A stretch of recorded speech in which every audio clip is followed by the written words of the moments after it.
Tēnā koutou katoa, ko Madison tuku ingoa. Thank you for coming along virtually to our Evenings with an Expert. My name is Madison, and I am the collection technician for Online Cenotaph, a biographical military database that allows researchers, enthusiasts, and veterans and their families to explore, contribute to, and share the records and stories of those who served for Aotearoa New Zealand. This evening, I'm going to share a bit about Online Cenotaph, how it came to be, some of the recent work that we've been doing, and some of the features we have on Online Cenotaph, which can be used for research and sharing the stories of our loved ones. Online Cenotaph has a home at Tāmaki Paenga Hira, Auckland War Museum. As a part of the museum's role as a living war memorial, Online Cenotaph was developed beginning in 1996. It began as a digital roll of honour for servicemen and women who died on active service. The database and its physical embodiment, the Armoury Information Centre, were envisioned to provide additional information on New Zealanders' role during the First and Second World War and the related scars on the heart galleries.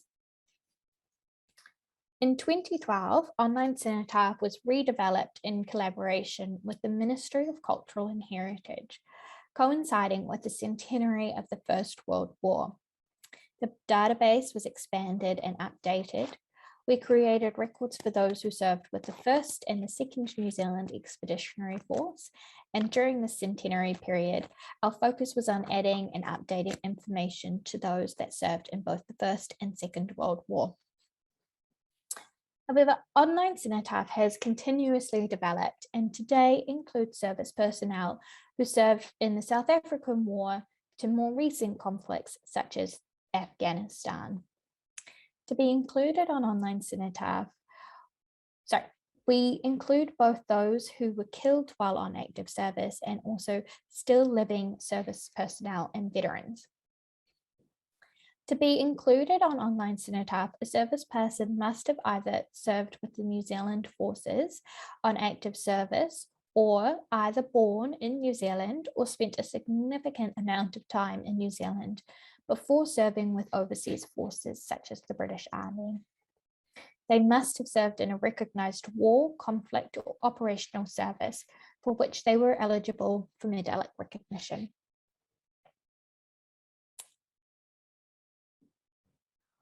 Recently, we have shifted our focus to updating and creating records for those that served in post-1945 conflicts, such as the Allied occupation of Japan, the Korean War, the Malayan emergency and subsequent service in Malaya, and the Indonesian confrontation.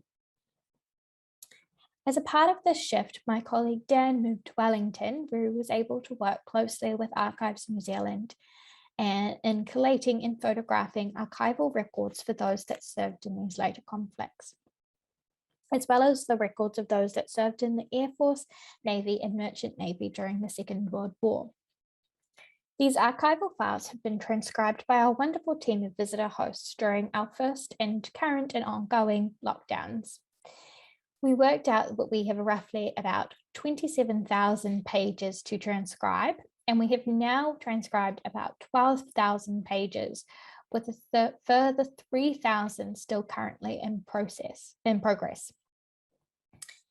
The work of the visitor hosts has had an incredible impact on Online Cenotaph, and the information that they have transcribed has meant we've been able to add the Korean nominal role to Online Cenotaph, creating records of those that served as a part of the army during the Korean War. We've also been able to add information about New Zealand's prisoners of war and identifying those who were sent to Italian and German prisoner of war camps and adding this camp information to their records. We've also identified other data sets of information, such as those who served as a part of B Force, a group of about 2,000 servicemen who were sent to Fiji for garrison duty in 1941 in anticipation of the entry of the Japanese Empire into the Second World War. This work is ongoing, so we are constantly updating and creating new records and adding these to Online Cenotaph. But if you do have someone that you would like added to Online Cenotaph, please don't hesitate to contact us. Currently, we have about 250,000 records of New Zealand service personnel. An Online Cenotaph is unique in that it enables the public to add information directly to the individual records. Contributors can add information to every field on Online Cenotaph, adding biographical details such as dates of birth and dates of death, rental information, information on other siblings or relatives that have also served for New Zealand. They are also able to add photographs or family histories, lay poppies in remembrance, or leave a note to their loved ones. Online Cenotaph aims to meld official histories and also personal memories, stories, and experiences of New Zealand's military history into one resource. Our researchers will add detailed information on service personnel, deciphering personnel files, and finding out about campaigns, promotions, transfers, and their relatives' conduct on service, whether they've been honoured with other medals or sent off for field punishment number 2. Our researchers and contributors are invaluable to Online Cenotaph. There isn't a feasible way that we would be able to research each of the 250,000 New Zealanders and counting who served for Aotearoa. We are also not the knowledge holders of their stories. Their families and friends, those that served alongside them, are the ones that hold those precious memories, their anecdotes, letters and diaries, and cherished photographs. They are the ones who are able to give us a glimpse into those who served and to help us remember them, their sacrifices, and cherish their memories. Over the past 5 years, the database has gone from strength to strength. We receive on average over 100 inquiries each month and about 100,000 unique page views and contributions of over 1,200 images, notes, and data points. Through our blog posts and social media, we are also able to share more in-depth stories of our veterans.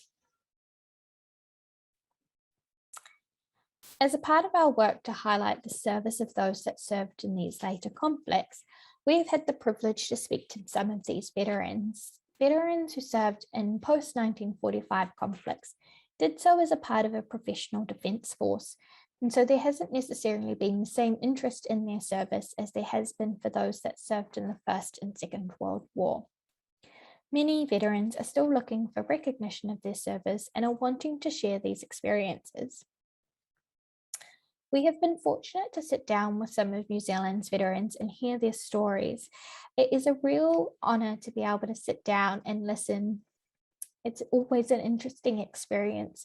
You never really know where you're going to end up or where their stories are going to go or what they want to share with you. I also find it incredibly an emotional experience.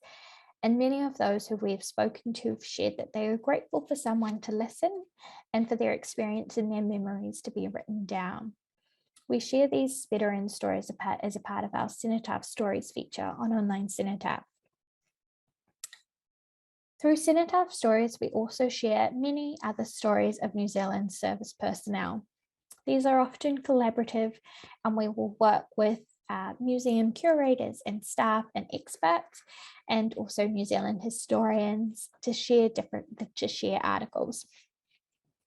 Some of our recent articles have been on the Merchant Navy in commemoration of the recent Merchant Navy Day.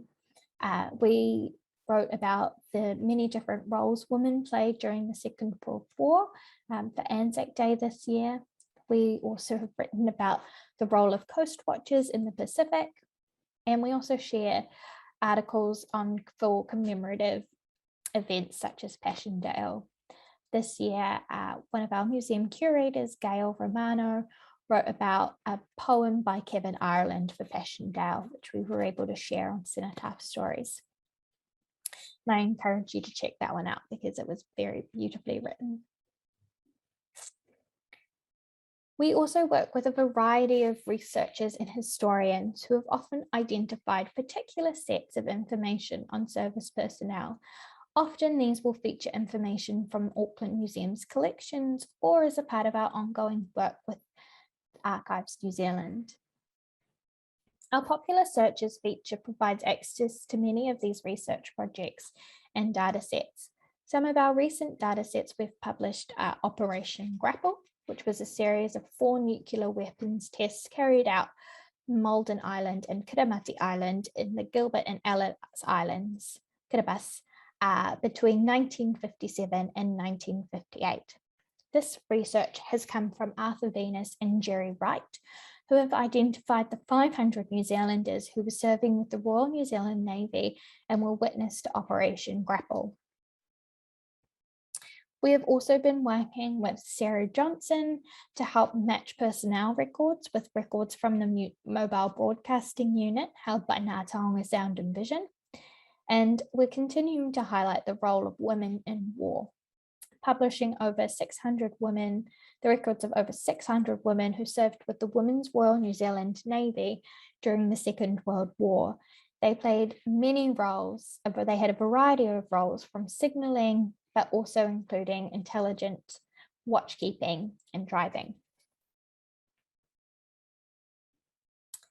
These are just some of the many features of Online Cenotaph, which could be helpful for your research or for learning more about your loved ones and New Zealand's contributions in times of conflict. Thank you for listening this evening. I hope you've enjoyed this talk. And if you have any questions for the Online Cenotaph team, please just get in contact with us. Ka maumahara tono tatou ki a rātou. We will remember them. Thank you.